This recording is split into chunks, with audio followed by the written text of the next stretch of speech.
O Justiça para Todos de hoje vai mostrar os principais temas debatidos no primeiro FONACRE, Fórum Nacional da Concorrência e da Regulação, promovido pela Associação dos Juízes Federais do Brasil. O evento, realizado no Rio de Janeiro entre os dias 5 e 7 de junho, reuniu magistrados, representantes do Ministério Público, Ordem dos Advogados do Brasil e Controladoria Geral da União.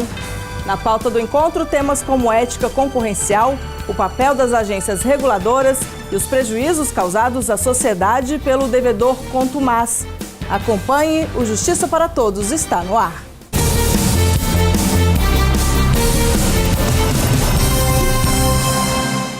Vamos começar o programa com um resumo das notícias que movimentaram a Semana da Justiça Federal. Foi realizada no dia 14 de junho a primeira reunião da Frentas, Frente Associativa da Magistratura e do Ministério Público, depois que a Associação dos Juízes Federais do Brasil passou a coordenar os trabalhos da entidade. O encontro foi na sede da AJUF, em Brasília.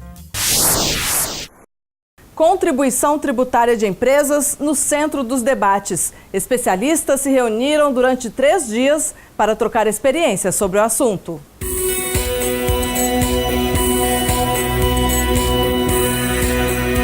Cidadania é ter direitos. É você poder ir e vir, é você ter seus direitos preservados. Ter saúde, ter segurança para sua família, ter trabalho, ter emprego.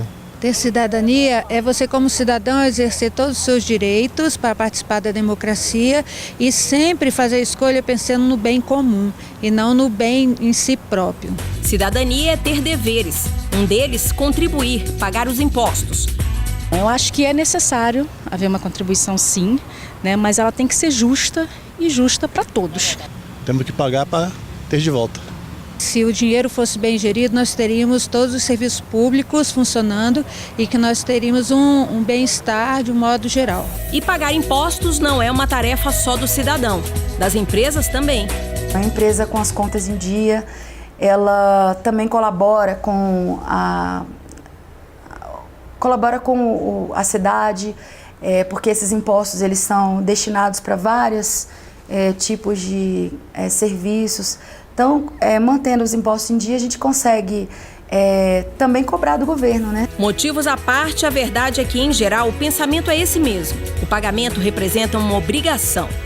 O empresariado precisa ter essa consciência também, o empresariado e os contribuintes em geral, as pessoas físicas inclusive, de que pagar tributos é uma responsabilidade no Estado Democrático de Direito. Então nós precisamos sustentar o Estado, pagar os tributos, sustentar o Estado para que o Estado trabalhe para a sociedade. Então essa cultura de que é esperto não pagar, eu acho que isso é alguma coisa que tem que ficar no passado, e se o Brasil quer alçar realmente um nível dos países mais desenvolvidos, ele tem que aprender que nós temos que arcar com os tributos, temos o dever de pagar os nossos tributos. Daniela, 36 anos de idade, jornalista e empresária.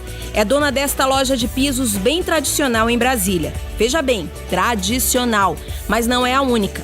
A concorrência é grande e ela tem que estar muito atenta quanto a isso. A gente tem que planejar onde você quer chegar, onde você está, onde você quer chegar e analisar o mercado.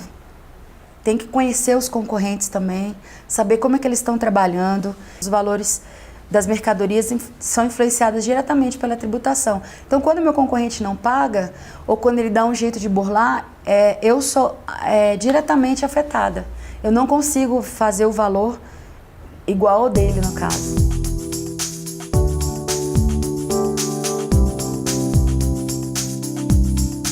Aspectos como esses, tributo, ética, foram foco de um evento no Rio de Janeiro em junho. O primeiro FONACRE, Fórum Nacional da Concorrência e da Regulação, uma iniciativa da Associação dos Juízes Federais do Brasil. E o sol da liberdade em raios fúlgidos brilhou no céu da pátria nesse instante. Seu penhor dessa igualdade conseguimos. Magistrados, advogados, representantes de instituições como o Ministério Público, Ordem dos Advogados do Brasil, Controladoria Geral da União e de parceiros da AJUF estavam lá. O principal objetivo do FONACRE é promover o debate por meio da abordagem de temas como acordo de leniência, ética concorrencial e o papel das agências reguladoras. Estamos vivendo um momento no país que nos afeta profundamente, que é a luta contra a corrupção. E a AJUF tem tido um papel dentro dessa conjuntura que é de defender a independência judicial, sem que essa sua faculdade, que é de julgar, sofra qualquer tipo de intervenção ou de pressão. E eu também, ouvindo agora o hino diz que verás que um filho teu não foge à luta. Zelar pelo futuro do país. Foi assim o início da fala do ministro do Superior Tribunal de Justiça.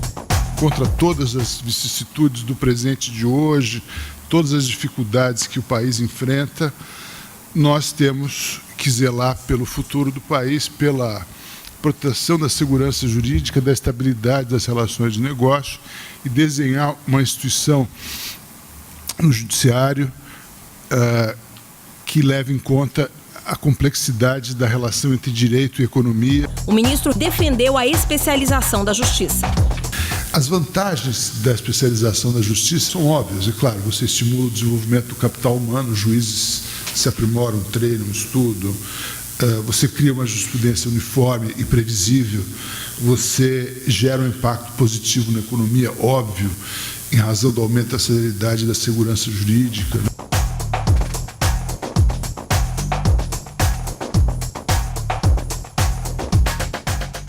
No próximo bloco, o devedor contumaz e o desequilíbrio concorrencial no ambiente tributável. O tema também foi destaque no primeiro FONACRI. Não saia daí, voltamos em instantes.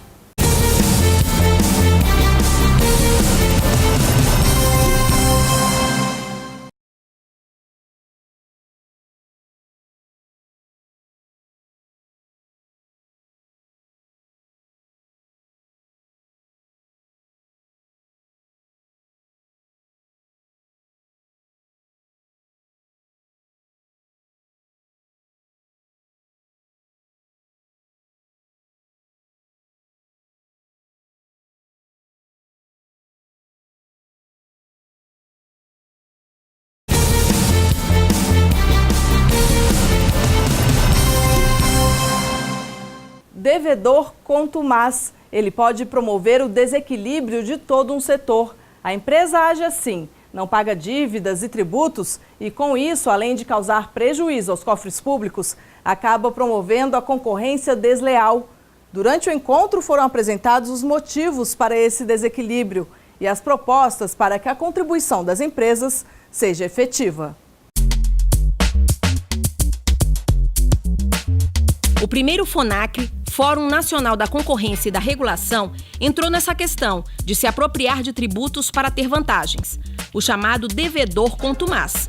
Foi exatamente essa atitude de planejar a inadimplência que a ministra do Superior Tribunal de Justiça, Regina Helena Costa, citou ao enumerar as causas do desequilíbrio concorrencial no ambiente tributável. Quando se fala em evasão fiscal, muitas vezes, um segmento dos contribuintes, uma parte das empresas, tem aquela cultura de que é melhor, vamos investir nisso, no sentido de vamos tentar não pagar, ou, enfim, inadimplir as obrigações tributárias para ganhar vantagem competitiva no mercado. É efetivamente uma das causas de desequilíbrio da concorrência. Então, aqueles que adotam essa postura de que vale a pena não pagar tributos ou não pagar por algum tempo, porque isso vai lhes dar uma margem, né, de vantagem em relação àqueles que estão pagando, que estão cumprindo as suas obrigações. Na lista de motivadores desse desequilíbrio, ela incluiu a precariedade da fiscalização tributária, a concessão de benefícios fiscais e até algumas decisões da Justiça.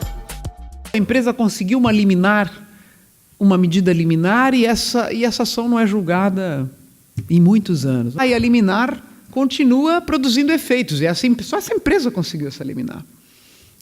Isso pode acontecer. Mais ainda, se a gente pensar então já no encerramento da ação, coisa julgada. Então só aquela empresa ganhou aquela ação e, portanto, ela está exonerada de pagar o tributo X ou Y naquelas condições, portanto, ela está com uma vantagem competitiva e agora já cristalizada sob o manto da coisa julgada. Então, essas situações são muito delicadas. Mudar a cultura da contribuição é uma necessidade. A opinião é do integrante do Conselho Nacional de Justiça, Luiz Cláudio Alemã, mestre em Direito Tributário.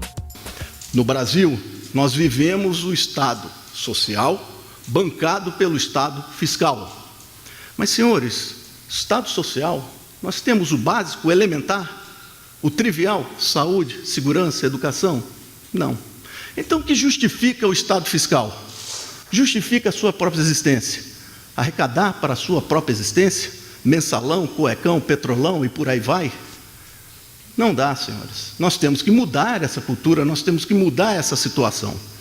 E não haveria momento mais oportuno para acender o debate sobre a carga tributária brasileira. Existem hoje, senhores, 63 tributos que geram aos cofres públicos 1 trilhão e 400 milhões. 60% desse valor fica com a União, aproximadamente 60% ou mais. Eu teria só que atualizar esse dado. Isso significa que o Pacto Federativo não existe.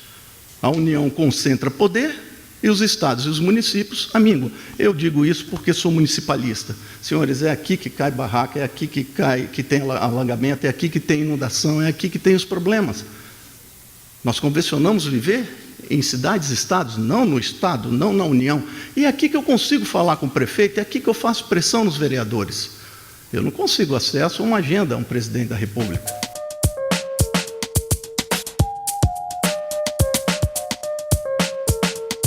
Compliance. Você já ouviu essa expressão?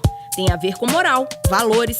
São ações éticas que levam uma atividade econômica a ser tocada dentro da legalidade, de forma limpa. Compliance é um mecanismo que a própria empresa vai adotar para evitar que os seus funcionários, os seus colaboradores cometam ilegalidades. Então, é uma atividade de autodefesa. A empresa vai ter, uma grande empresa vai ter dentro do seu setor administrativo alguém encarregado de velar pela ética da empresa em relação aos seus concorrentes, em relação ao poder público, né? Evitar aquele jeitinho brasileiro, evitar aquele pequeno suborno, evitar aquela prática que faz com que a empresa às vezes busque essa solução que a gente sabe que lá na frente vai trazer problemas para a empresa. O Ético, Instituto Brasileiro de Ética Concorrencial, um dos parceiros da AJUF no FONACRI, enfatizou a necessidade da implementação de políticas de integridade. O que nós não podemos, nós, sociedade, nós, Estado, como disse aqui também a desembargadora Maria Helena pela manhã, tratar os iguais de forma desigual e os desiguais de forma igual. Nós temos que dar um outro tratamento. Quando apurarmos essa prática criminosa, o Estado tem que se mover de uma outra forma, porque ele está sendo lesado. Esse é o desafio que nós temos que acompanhar juntos para construir uma outra realidade em benefício do nosso país. Repito, ética é fundamental para a convivência humana e para o desenvolvimento de qualquer país. Não há país desenvolvido que não respeite a ética e não respeite a lei. Difícil falar de concorrência sem lembrar da informalidade. De acordo com o Ético, o índice da economia informal voltou a subir em 2016. Representou 16,3% do PIB, Produto Interno Bruto, o equivalente a 983 bilhões de reais. Recentemente, uma operação foi feita em São Paulo, pegaram a escrita contábil de um box de um dos chineses que operam na 25 de março. Um caderninho com a grafia chinesa, mas os números a gente conseguiu entender. Aquele boxinho, que custa R$900 um metro quadrado, movimentou no mês R$450 mil. Livre, tranquilo, ele não tem nenhuma preocupação e está lá movimentando o seu negócio. Então, na verdade, o que nós estamos falando?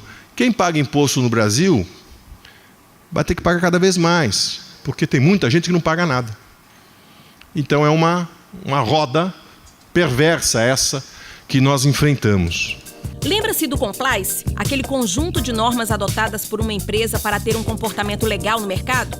O CAD, Conselho de Desenvolvimento Econômico e Administrativo, tem um guia sobre isso. Ele busca definir o compliance, o próprio CAD, isso é recente, janeiro de 2016, como um conjunto de medidas internas que permite prevenir ou minimizar os riscos de violação às leis decorrentes da atividade praticada por um agente econômico e de qualquer um de seus sócios ou colaboradores. Ele ressaltou que se trata de uma prática ligada a um conceito de autorregulação.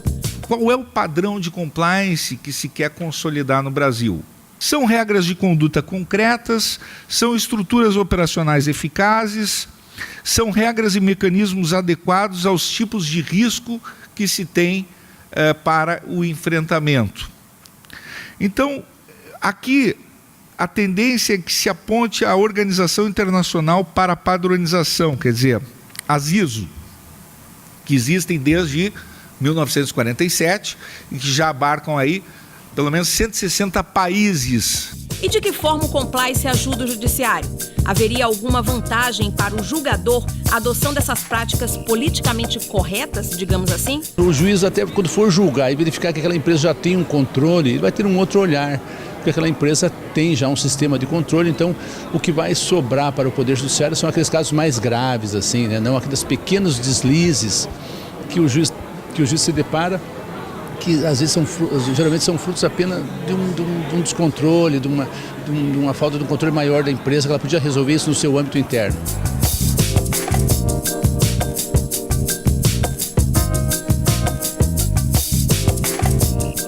Depois do intervalo, os detalhes e a importância do acordo de leniência no Brasil. Voltamos já.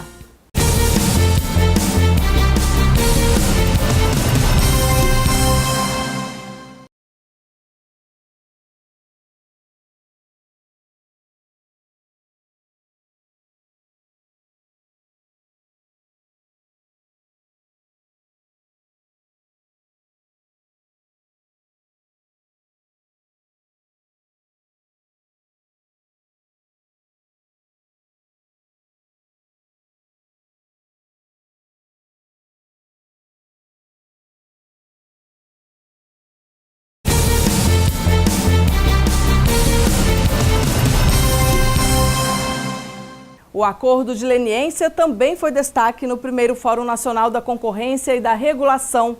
Veja como a colaboração de empresas pode ajudar a solucionar problemas e acabar com atividades ilegais.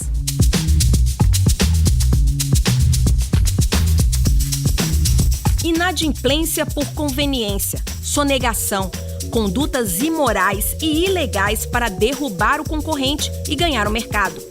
Tudo isso mexe com você, consumidor. Uma concorrência desleal, ela traz tremendos prejuízos para a sociedade porque oferece produtos de menor qualidade, de qualidade duvidosa, trazendo inclusive às vezes risco à própria saúde, como também retirando recursos que são essenciais ao erário, como tributos, para a manutenção de um Estado minimamente organizado do ponto de vista social. A sonegação tira recursos da escola, da alimentação, da saúde. E por trás da prática desleal na concorrência, nós temos a sonegação, a pirataria e práticas que devem ser vedadas em qualquer esfera da sociedade. O consumidor acaba sendo prejudicado, quer dizer, acaba tendo menos oferta de produtos, se o mercado se torna desleal, ele não incentiva que novas empresas venham atuar naquele mercado. E aí o consumidor acaba ficando refém, tanto do preço como da pouca oferta de produtos. Esse tema é um tema que nós, como fizemos nas demais áreas, a gente pretende a partir de agora discutir anualmente. Todo ano fazer uma reunião, trazer especialistas, para quê? Para que os juízes possam ouvir, né? Também expor as suas posições e com isso conseguir formar uma massa crítica para melhor aplicar a legislação nesse segmento da concorrência e da regulação. Atitudes reprováveis sob o aspecto legal que prejudicam o mercado podem resultar em penalidades previstas em lei. A Operação Lava Jato tem mostrado bem isso e levado empresários a contarem tudo em troca de benefícios. Durante o FONACRI falou-se também sobre acordo de leniência, muito parecido com a delação premiada, só que praticado por empresas. Foi um debate que contou com posicionamentos da Justiça Federal, da Procuradoria-Geral da República, da Controladoria-Geral da União e do CAD. A Procuradoria-Geral da República reforçou que no acordo de leniência, a empresa que aceita prestar as informações torna-se uma colaboradora. As provas me possibilitam demandar e tocar processos e investigações contra os que não colaboram e continuam eventualmente praticando crimes. E o que eu quero é baixar custo de transação, diminuindo a exposição aos crimes. O Brasil conta com uma legislação anticorrupção desde 2013.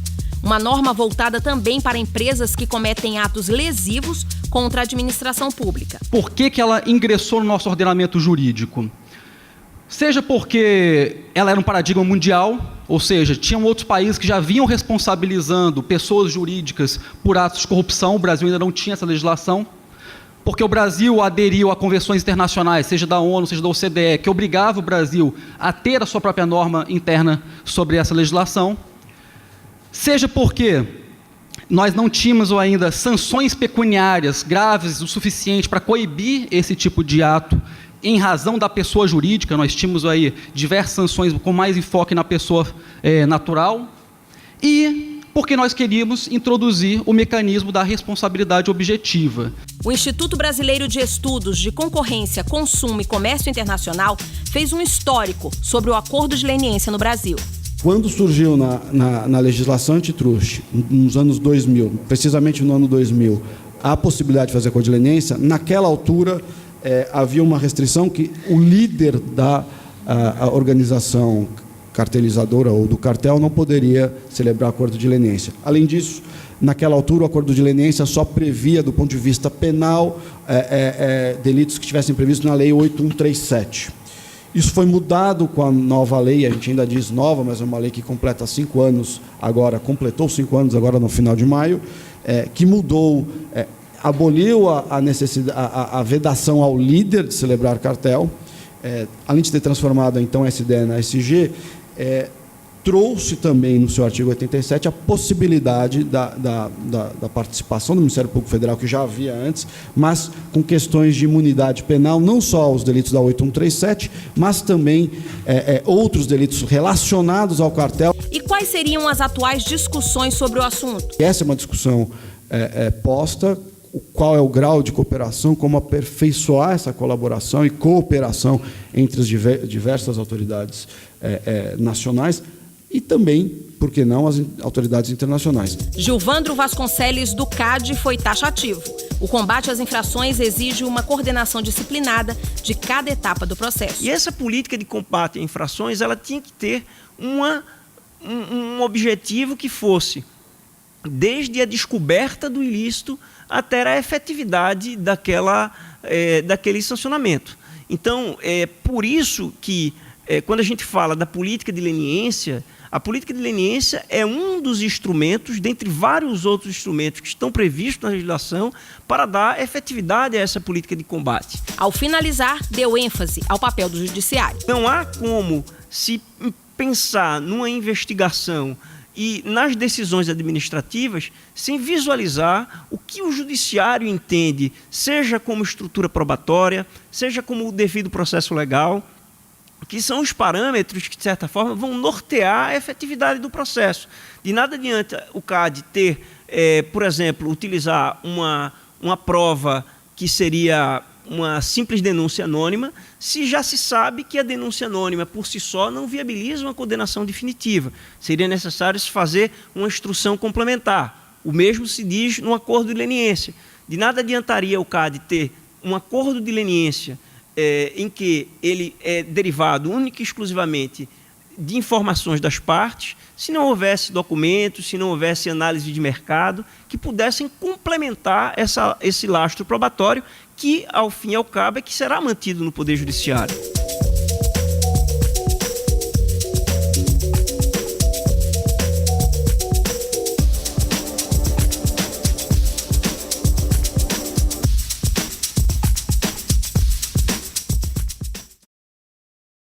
No próximo programa, você vai ver outros debates realizados no primeiro Fórum Nacional da Concorrência e da Regulação.